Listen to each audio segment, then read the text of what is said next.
Ես էլ երկու բառ ասեմ, քանի որ այս նախագիծը շատ է քննարկվել, դեռ շարունակում է քննարկվել ու ըստեյության կքննարկվի ու զարմանալիորեն մեր ընդդիմադիր գործընկերները այս նախագծի քննարկման ժամանակ ներկա չեն, որովհետև սա ես համոզված եմ լիագումար նիստերի դահլիճում հետո էլի քննարկման առարկա է դառնալու։ Ես ուզում եմ հիմնական շեշտադրումները եւս մեկ անգամ ընդգծեմ, նախ առաջինը ի սկզբանե նախատեսվում էր, որ գրեթե բոլոր մասնագիտական ծառայությունները պետք է տեղափոխվեն ավելացված արժեքի հարկի դաշտ։ Հետո մենք ասացինք, որ այդ տարբերակից ձեռնպահ ենք մնում եւ հնարավոր է ուրիշ տարբերակ գործարկենք, այսինքն իրենք մնան շրջանառության հարկի դաշտում, բայց փոխարենը իրենցից ծառայություններ գնող իրավաբանական անձինք չկարողանան ծախսագրել իրենցից ձեռքբերումները, բայց որոշել ենք, որ այս փուլում ընդհանրապես մասնագիտական ծառայություններին ձեռք չենք տալիս եւ իրենք ինչպես աշխատում են, այնպես էլ շարունակելու են աշխատել։ Բացառությամբ մի քանի տեսակների, որոնք պարոն Հովհաննիսյանը նշեց, որովհետև այդտեղ բացի հաշվապահական եւ փաստաբանական ծառայություններից որոշ սողանցքներ կարող են լինել, որոնք պետք է օրենքով փակել։ Այս ինչի եմ նշում, որովհետև մենք մի քանի օր առաջ ստացել ենք նաեւ հանրագիր եւ այդ հանրագրում, քանի որտեղ նշված էր դասակարգիչները, որոնք են գնալու ավելացված արժեքի հարկի դաշտ, ինչ որ հարցեր էին առաջացնում, ուզում եմ ասել, որ այդ հարցը հիմա ընդհանրապես փակվեց։ Խոսքը վերաբերվել է վերջում կխնդրեմ պարոն Հովհաննիսյանը մի հատ էլ այդ մասերը եւս մեկ անգամ նշի մի քանի ծառայությունների տեսակների։ Երկրորդ կարևոր փոփոխությունը փաստաբանական ծառայությունների մասին է։ Կհիշեք, որ փաստաբանական համայնքը ամենաշատ դժգոհողներից էր այս ոլորտի եւ իրենք ակնկալում էին, որ իրենց համար ավելացված արժեքի հարկի դաշտ գնալը հետաձգվի, որպես նաեւ փաստարկ վերում էին, որ իրենք մատուցում են անվճար ծառայություններ, որոնք պիտի հարկվեն, ինչը սխալ է։ Փաստացի այս նախագծով փոփոխությամբ հիմա իրենց 5%-ի չափով անվճար ծառայություններ մատուցելու քվոտա է տրվում։ Հաշվապահների մասով նույնպես քննարկումներ ունեցել ենք, ելի առաջարկ կար, որպեսզի հաշվապահական ծառայություններն էլ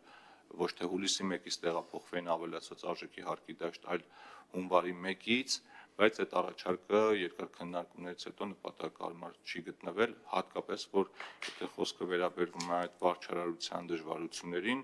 հաշվապահների անմիջական գործը հենց առնչվում է հաշվետվություններ կազմելուն, այնպես որ կարծում եմ այդ առումով իրենք պիտի որ մեծ դժվարություններ չունենան։ Այս է ընդհանուրը, եթե հարցեր կա, խնդրեմ պարոն Աղազարյան։ Շնորհակալություն, պարոն Հովհաննիսյան, որ ասում եք 5%-ը ինչ-որ մեխանիզմներ կա, որ ստուգ եք, որ իրապես դա անվճար ծառայություն է մատուցվել, թե մեխանիզմներ չկա, թվում եք, ասենք, տնտեսվարողի խղճին, այսպես կոչված, եւ երկրորդը իրավաբանական ծառայությունների ժամանակ կա գնացուցակ, դեպի հասկացողություն կա, թե շուկան է կարգավորում, ասենք չեն կարա չարաշահեն այդ հանգամանքը, իրականում իրենց հաջողորդից վերցնեն մի գումար, բայց պայմանագրում գրեն մեկ այլ գումար, այդտեղ մեխանիզմներ կան ստուգելը։ Տեսականորեն հնարավոր է, պարոն Աղազարյանը, ամեն դեպքում էլ հնարավոր է, դրա համար ենք սահմանափակել այդ 5%-ով, որպեսզի եթե հանկարծ որոշակի ռիսկեր առաջանան, այդ ռիսկերը սահմանափակված լինեն այդ 5%-ի մեջ, բայց բնական է, որ երկու կողմը, երբ որ այդ գործարքին գնում են, այն մյուսը հաշիվ չի ստանում, ծախս չի կարող ծախսագրել, նույն իրավիճակն է, այսինքն փաստաբանական գործունեության դեպքում եւ մնացած այլ դեպքերում, երբ որ երկու կողմը, եւ դրա համար մենք բոլոր ձևերով խթանում ենք այդ փաստաթղթավորումը, որպեսզի մի կողմին առնվազն ձեռք չտա այդպիսի գործարքի գնալ եւ մնացածը արդեն պեկի ոնց որ վարչարարական եւ օպերատիվ տեղեկատվության հսկողության դաշտում է, որը այդ ձևով պետք է կառավարվի։ Ես ճիշտ հասկացա, պարոն Աղազյանի հարցը վերաբերում է հետեւյալին, ասենք օրինակ եթե մեկը ջուր է վաճառում, պետական եկամուտների կոմիտեն, ասենք այդ ջրի ինքնարժեքը մոտավոր հասկանալու մեխանիզմ ունի։ Եթե անշարժ գույքա կա կադաստրին արժեք, որի հետ կարան համեմատեն, այս դեպքում փաստաբանական ծառայությունը մի քիչ այդ առումով լղոզված է ու ինքնարժեքը դրա որոշել է, կարող է մի փաստաբան այդ նույն ծառայությունը մատուցի մի գնով, մյուսը երկու անգամ տարբերվող գնով։ Ուղղակի ամբողջ հարցը հետեւյալն է, եթե փաստաբանական համայնքը կարող է սխալվում եմ, բայց դա իմ կարծիքն է, եթե իրանք հակված լինեին այդտեղ եկամուտներ թաքցնել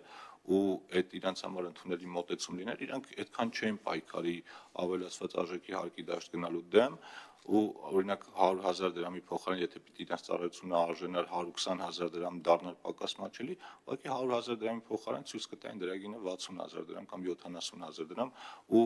առանց ավելորդ աղմուկի ստվերի միջոցով իրանց հարցերը կլուծեին, բայց ենթադրում եմ, որ դատելով այն դիմադրությունից, որը կար այդ համայնքի կողմից, իրանք չեն ուզում անօրինական դաշտում աշխատել, իսկ եթե արդեն խախտում լիներ, պիտի արդեն պետք է իր գործիքակազմով փորձի այդ խախտումները բացահայտել։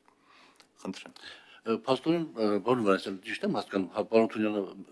մի քիչ ավելի մեկնաբանեց իմ հարցը, ասենք նույն ծառայության համար մոտավորապես էլի քիչ թե շատ նույն ծառայության համար մի փաստաբանը կարող է պատահի, ասենք վերցնի 1 միլիոն դրամ, իսկ մի ուրիշ փաստաբան նույն գործերի համար վերցնի 300,000 դրամ, այդպեսի բան կա, հա, ցլվածություն կա։ Ես կարծում եմ, որ բոլոր շուկաներում կան այդպիսի տարբերություններ, որը կախված է որակից, փաստաբանական ծառայությունն էլ իր սպეციფიկաներով հանդերձ, ես այդ շուկայի մասնագետ չեմ, բայց ենթադրում եմ, որ այդպիսի բան կա, եթե գործընկերներս ավելորդ տեղեկություն ունեն, խնդրեմ։